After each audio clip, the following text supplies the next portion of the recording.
Alright, so let's start off with our first test, Rule 1, 3, and 4. I'd already started this when I got this bright idea to do this explanation video. Okay, so Rule 1, 3, and 4. Rule 1 is the rules regarding the game field, players' equipment, and general equipment like things like the balls and all the stuff that's used to play the game. Rule 3 is periods, time factors, and substitutions. And Rule 4 is ball in play, dead ball, and out of bounds. So these questions are all going to deal with those topics. And this first question is it's a humdinger to start with, I'll be honest with you. Because what we're talking about, what we need to get into here is when is a player down? And that's a big part of the game, right?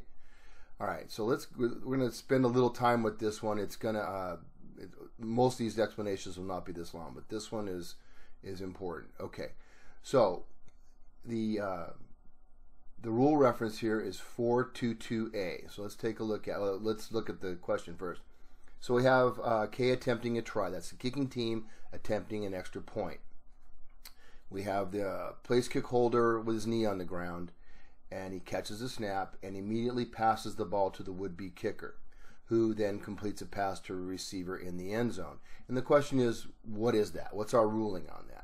So if we go to Rule 4, Section 2, Article 2, this is the rule that basically tells us when a play is ended, when the ball becomes dead. And the three circumstances where a ball becomes dead is when a runner goes out of bounds. Look at A right there. A runner goes out of bounds, is held so his forward progress is stopped. In other words, he's being driven backwards, or allows any part of his person other than hand or foot. Now that's important, guys. So a player's down if his elbow touches the ground, if his knee touches the ground, if his butt touches the ground. Anything other than a hand or a foot, a runner is down. Okay, that's important. Keep that in mind. That's not for this question. That's officiating 101 for you guys. All right, so there are two exceptions, and the exceptions are here. First exception basically says that a place kick holder can have his knee on the ground. We've seen this a million times. Obviously, that's legal. The other exception is a little more complicated. It says that a place kick holder can field the snap, rise up, and then either run with the ball or pass. So this is a fake extra point, a fake kick. Maybe it's a bad snap. The holder can still rise up and attempt to score by crossing the goal line with the ball in his possession. The other thing that he can do, and I don't want to spend a lot of time on this, but he can field an errant snap. Say the ball, he can't get to the snap from his kneeling position. He can get up, grab the ball, go back on a knee immediately, and if the kick is good, it counts. But none of that, these exceptions, now remember, this guy's knee is on the ground. So as soon as he passes the ball, which he isn't allowed to do according to the rule, what's he allowed to, he's only allowed to rise up and then pass the ball. He can't pass it from his knee. The ball is dead, and the correct answer there is B. All right, moving on. I promise that we won't have such long-winded discussions on all these questions. Okay, question 2. The score is A 27, B 26. A has a fourth down. There are 24 seconds remaining in the fourth quarter, and the clock is running. Back judge raises his hand, which is a signal that the offense has 5 seconds to snap the ball. Otherwise, they get a delay of game. Not sure why that's there. An offensive lineman false starts, okay, with 20 seconds remaining.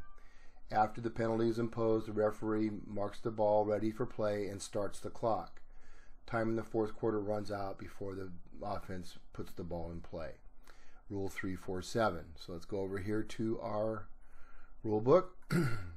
Rule 3. Okay, 347 says when a penalty is accepted with less than 2 minutes remaining in either half, the offended team will have the option to start the game clock on the snap. So this was incorrectly handled. a referee should have asked Team B if they wanted the ball to start, the play to start on the clock to start on the snap, which obviously they would because they're down by a point. So the correct answer is B. Let's move on. All right, question 3. Time for the first half expires as the runner advances to the B33, where he is tackled. So the first half is over. This is the last play of the half. After the runner gets up, but before the referee holds the ball in one hand over his head, and that's a reference to the signal that the quarter has ended. That's what the referee is supposed to do, hold the ball up over his head. That basically officially states that the period is ended. A defensive player punches the runner. The offensive team accepts the penalty.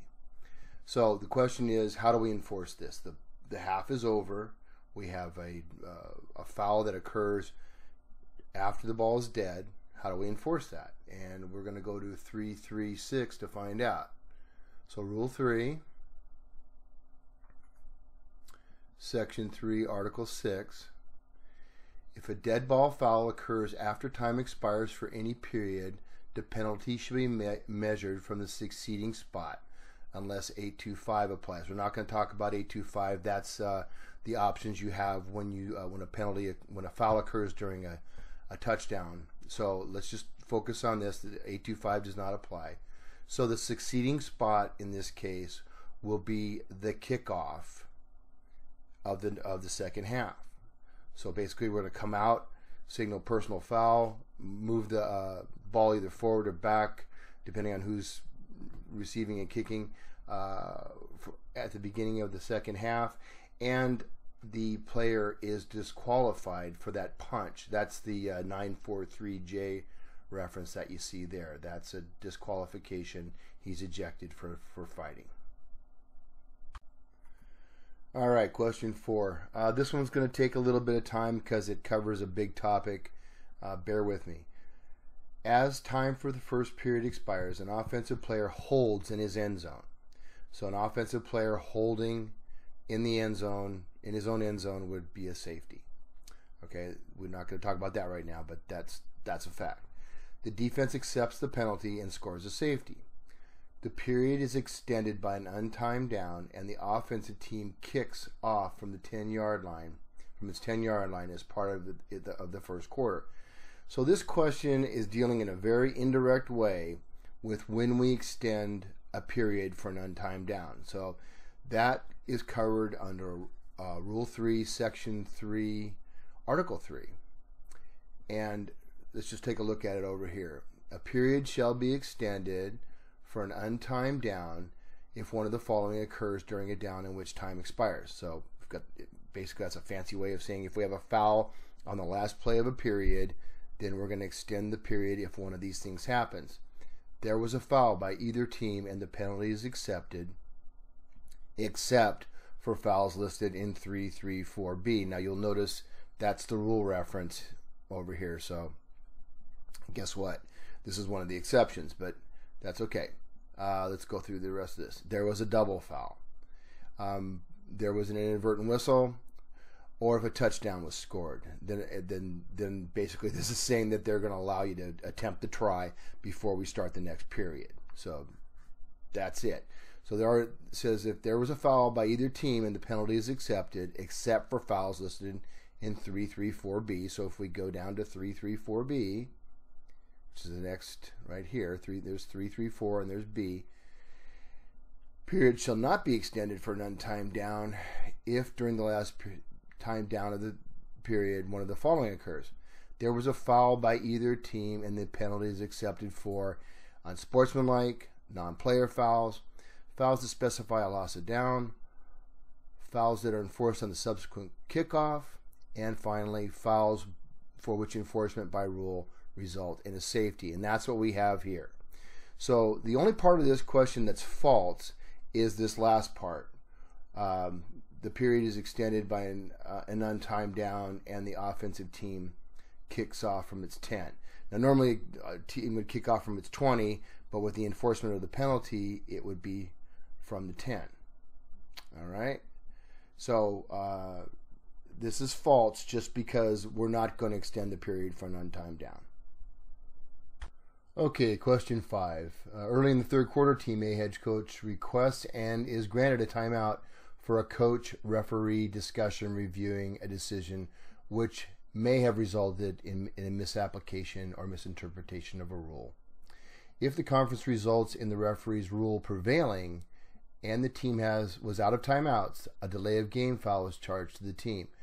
So this is dealing with a very rare situation where a coach will basically question the application of a rule by the referee, and he's entitled to request a timeout to discuss that. And if the coach is right, then that timeout is not charged to him. We've simply fixed the ruling. But if he's wrong, then he's charged with the timeout. Well, what if he doesn't have any timeouts left? This is the rule that allows him to do that. I'm not going to go over that. 362C deals with the delay of game. 362. Okay. Action or inaction which prevents promptness in putting the ball in play is delay of game. This includes, now the first one here is the failure to snap or free kick within 25 seconds after the ball is marked ready for play. That's the most common delay of game. After the referee chops ready for play, the offense has 25 seconds to put the ball in play. We all know this. The next two are pretty rare. This is unnecessary carrying the ball after it's become dead or consuming time by failing to unpile. So this is a judgment call by the referee if he feels that the team is trying to delay the game unreasonably by laying on top of a player or running around with the ball. They can call it delay of game. And the last one is the exact situation we've talked about. Coach-referee conference does not result in an overturn decision by the referee, and so he is charged with delay of game. So that is true. All right, question 6. A player is directed to leave the game because his helmet came off completely during a down without being attributable to a foul by an opponent. May return if immediately after the infraction the intermission between any two periods occurs. So let's take a look at the rule. It is 3-5-10, and this just describes situations where we would call officials timeout and the player has to leave the game. And the only exception to that is unless halftime or overtime intermission occurs. So the situation here is that players' helmets come off. That is covered under this rule here. If it comes off and it's not due to a foul, he has to leave the game for a down unless it is halftime or overtime. So this is false. Question number 7. During the same dead ball interval. Now, dead ball interval is the time between when the previous play ends and the subsequent play begins with a snap. So we've got runner down. All that after that runner is down, that's considered the dead ball interval until a ball is snapped for the next play. No substitute may become a player and then withdraw, and no player shall withdraw and re-enter as a substitute unless a live ball or dead ball foul occurs, there is a charged timeout, or the period ends. If we look at the rule that's cited here, during the same dead ball interval, no substitute shall become a player and then withdraw, and no player shall withdraw and re-enter as a substitute unless a penalty is accepted, a dead ball foul occurs, there's a charged timeout, or the period ends. So there's a slight difference there. This one says a live ball foul occurs. The rule says, okay, before we move on to the next question, this question 7 is one of those rules that not a lot of people don't understand, and this is a place that the casebook really can help us out in understanding this. So take a look at these 373 casebook entries. They're really good, and take the time to understand them, and just review them. They're excellent. You need to understand this rule. All right, moving on. Question 8. A16 has a play card attached to his belt for calling plays in the huddle. I'm not even going to go to the rule. That's illegal. The only place a play card can be worn is on the wrist. So he's got to move it to the wrist to be legal. The answer is D. Okay, question number 9. Video equipment, including iPads, may be used by a coach and his players. And then we have 3 choices. During any timeout conference, only with substitutes on the sideline, only during an outside 9-yard mark conference. Now, I'm sure you all know what that is, a 9-yard mark conference. And that is actually the correct answer. And so what is a 9-yard mark conference? Basically, we have 2 different types of timeouts that we allow coaches to have. One is called outside the 9-yard marks, which is really kind of confusing. It's actually the top of the numbers here. So these are the markings they're talking about. If we didn't have a numbered field, these marks would be required, but every field that I've ever been on has numbers on it. So the top of these numbers is 9 yards. So what we tell the coaches is bring their teams below the numbers, and then they can have any number of coaches involved in the timeout conference. If they're outside, if they're inside the top of these numbers, there can only be 1 coach on the field. Also, there's a rule regarding the use of electronic equipment right here. And electronic equipment, blah, blah, blah, blah, blah, shall not be used to communicate with the player except during an outside 9-yard mark conference. So, what that is a very complicated way of saying if they want to use their iPad or any other electronic equipment to coach up their players, the players have to be below these numbers. It's that simple. Finally, an easy one. Okay, because it's homecoming, the home team requests a halftime extension to 25 minutes.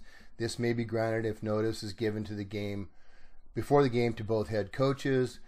The reference is 3-1-table.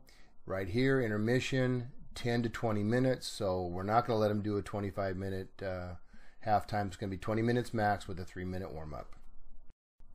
Okay, another quick one. With the score tied after regulation, each team is given a timeout, plus any unused timeouts for the overtime period.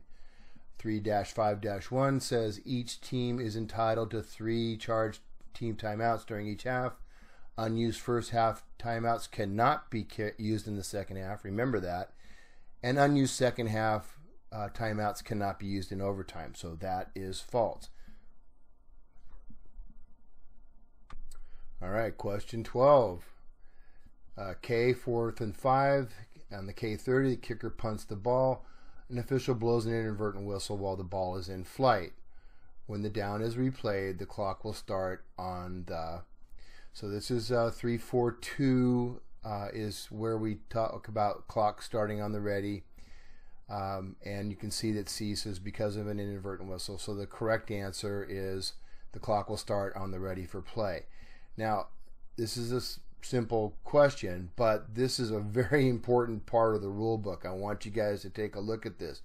3-4-2 and 3-4-3. Now, 3-4-3 is actually an easier one to remember. These are the situations where the clock starts on the snap. Ball goes out of bounds.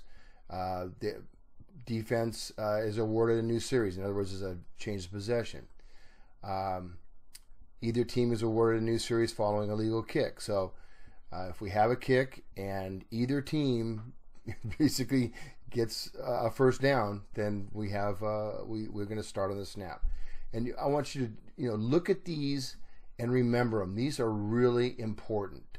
You can screw this up. This is where a lot of the mistakes are made by officials, is starting the clock improperly. So get to know 3-4-3 really well. Okay, question number 13. Before we start with the question itself, let's talk about what this question refers to. It's referring to a Rule 4-3-6, and this describes a situation in which the offense has the right to put the ball on a line. Say the line is the 20, say the line is the 35, wherever they're starting from, they can put it anywhere along that line between the hash marks. So that occurs on a try. So they can put the ball anywhere they want on the 3-yard line between the hash marks for a try. Same's true for a kickoff, a safety, a fair catch, awarded fair catch, touchback, or in the beginning of an overtime period. That's important to know. Remember those situations when the coach can request to move the ball to wherever he wants it, basically, along that line. All right. So now, in the case of a penalty, a dead ball foul, which we have here, Team A elects to have the ball placed on the left hash mark after a touchback. So that's what one of our, following a touchback, he can do that. Before the snap, a defensive player encroaches. After enforcement of the penalty, A may choose to have the ball moved to the middle of the field. A must use a timeout to have the ball moved to the center. And C, they can't do it. Okay, so we know that they had the right to do it initially. And we have 437 here, which basically says that if they retain that privilege, if the down is to be replayed, or if a dead ball foul occurs. Well, we have a dead ball foul occurring with the encroachment, so they retain the right to move the ball, even though they put it on the left to start. If we have once we enforce the penalty, they can move it to the center of the field. So the answer is A.